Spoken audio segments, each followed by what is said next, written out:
വിശുദ്ധ ശരീഅത്തിന്റെ ദീനിന്റെ നിയമങ്ങൾ പിച്ചു ചെന്നുമ്പോൾ ദേഷ്യം പിടിക്കണം. അവിടെയാണ് നമുക്ക് ധാർമ്മിക രോഷം വേണ്ടത്. സത്യത്തിനും വേണ്ടിയുള്ള ദേഷ്യം അഷ്റഫുൽ ഖൽഖ് സ്വല്ലല്ലാഹു അലൈഹി വസല്ലം നമ്മുടെ ജീവിതത്തിൽ കാണാം. തങ്ങൾ വീട്ടിൽ വന്ന് കയറുമ്പോൾ ഒരു കാർട്ടൺ താഴ്ത്തിയിട്ടത് കണ്ടു.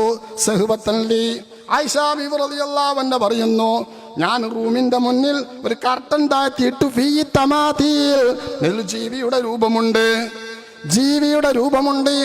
ഇത് കണ്ടപ്പോൾ ഇന്നലെ നമ്മൾ സംസാരിച്ചതുപോലെ ടീഷർട്ടിലൊക്കെ കാണുന്നുണ്ട് കുതിരയുടെ നൂൽപ്പണിയുടെ ചിത്രം. കേവലം ഒരു ഫോട്ടോ അല്ല ഞാൻ പറയുന്നത്, നൂലുകൊണ്ട് ഫിറ്റ് ചെയ്യപ്പെട്ടതായ ചിത്രം. അത്തരം രൂപങ്ങൾ അഷ്റഫുൽ ഖൽഖ് സ്വല്ലല്ലാഹു അലൈഹി വസല്ലം തങ്ങളുടെ ഏറ്റവും ഇഷ്ടഭാര്യയാകുന്ന ആയിഷ ബീവി റളിയല്ലാഹു അൻഹയോട് കോപിച്ചുകൊണ്ട് നബി തങ്ങൾ പറഞ്ഞു, യാ ആയിഷ എന്താണ് ചെയ്തത്? ഇത് വീടിന്റെ ഈ റൂമിന്റെ മുന്നിൽ നിങ്ങൾ താഴ്ത്തിയിട്ടിരിക്കുന്നു ഈ കർട്ടൻ. അസദ്ദുന്നാസി അലാബൻ യൗമൽ ഖിയാമത്തി അല്ലദീന യുളാഹൂന ബിഖൽഖില്ലാഹ്. ഇത് പാടില്ല. സൃഷ്ടിപ്പിൽ അല്ലാഹുവിനോട് സദൃശ്യമാകാൻ പാടില്ല.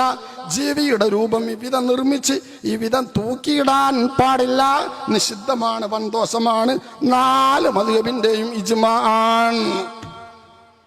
എത്ര സ്ഥലങ്ങളിലാണ് കട്ടൗട്ടുകൾ സ്ഥാപിച്ചത്? ഇപ്പം കഴിഞ്ഞ അടുത്ത് ഫുട്ബോൾ എത്ര സ്ഥലങ്ങളിൽ ശരിക്കും ഈ ബോർഡ് കൊണ്ട് വെട്ടി മുറിച്ച് ശരിയാക്കിയിട്ടുള്ള തലയും ഉടലുമുള്ള സാധനങ്ങൾ.